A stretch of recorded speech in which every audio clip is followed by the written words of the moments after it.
সিরিয়ার president Bashar আল আসাদের পালিয়ে যাওয়ার পর থেকে সেখানকার নানা চিত্র ধরা পড়ছে ক্যামেরায়। একটি ভিডিও ভাইরাল হয়েছে যেখানে দেখা যাচ্ছে সিরিয়ার বিরোধী গোষ্ঠী ভেঙে ফেলছে মূর্তি। সিরিয়ার প্রাক্তন প্রেসিডেন্ট তথা বাশার আল আসাদের বাবা হাফিজ আল আসাদের মূর্তি। সেটি শুধু ভেঙে ফেলাই নয়, সেটাকে একটি গাড়ির সঙ্গে বেঁধে নিয়ে যাওয়া হচ্ছে।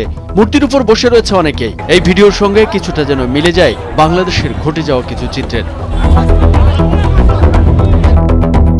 কয়েক মাস আগের ঘটনা, ছাত্র জনতার আন্দোলনে তৎকালীন প্রধানমন্ত্রী শেখ হাসিনা দেশ ছেড়ে আশ্রয় নিয়েছেন ভারতে। তবে প্রধানমন্ত্রীর বাসভবনে ভাঙচুর সহ আন্দোলনকারীদের এমন কিছু চিত্র ভিডিও প্রকাশ্যে এসেছিল।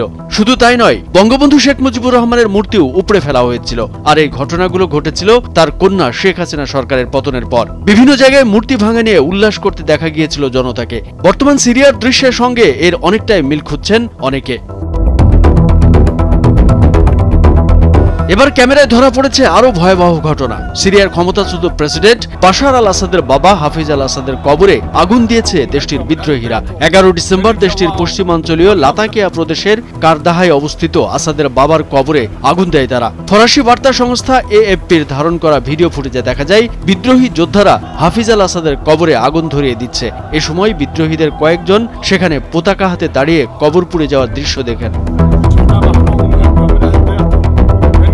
যুক্তরাজ্য ভিত্তিক সিরীয় মানবাধিকার সংস্থা Syrian Observatory for Human Rights AFP-কে বলেছে, ক্ষমতাচ্যুত প্রেসিডেন্ট বাশার আল আসাদের আলাউদ সম্প্রদায় অধ্যুষিত লাতাকিয়া প্রদেশের কেন্দ্রস্থলে অবস্থিত হাফিজ আল আসাদের কবরে আগুন দিয়েছেন বিদ্রোহীরা। ভিডিওতে দেখা যায় কারদাহার হাফিজের কবরে আগুন ধরিয়ে পুড়ে দিচ্ছেন ক্ষুব্ধ বিদ্রোহী যোদ্ধারা। এছাড়া তাদের ধরিয়ে দেওয়া আগুনে কবরস্থানের অন্যান্য স্থাপনাও পুড়ে যায় এবং ক্ষতিগ্রস্ত হয়। আসাদের বাবা 2012 সালে মারা যান। তাকে লাতাকিয়ার কারদাহাতে পরিবারের প্রত্যেক সমাধিতে দাফন করা হয়। তিনি 1971 থেকে 2000 সাল পর্যন্ত সিরিয়ায় ক্ষমতায় ছিলেন। তার মৃত্যুর পর সিরিয়ার ক্ষমতার মসনদে বসেন বাশার আল আসাদ। ক্ষমতার প্রথম দিকে দেশটিতে ব্যাপক সংস্কারের পথে এগুলেও পরবর্তীতে বাবার মতোই কর্তৃত্ববাদী শাসকে পরিণত হন, যা তাকে শেষ পর্যন্ত দেশ ছেড়ে পালিয়ে যেতে বাধ্য করে।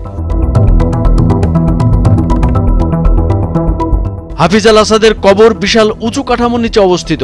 জটিল স্থাপত্য নকশার তৈরি এই কবরের বাইরের অংশ পাথরে খোদাই করা। সেখানে বাশার আল আসাদের ভাই বাসেল সহ আসাদ পরিবারের অন্যান্য সদস্যেরও কবর রয়েছে।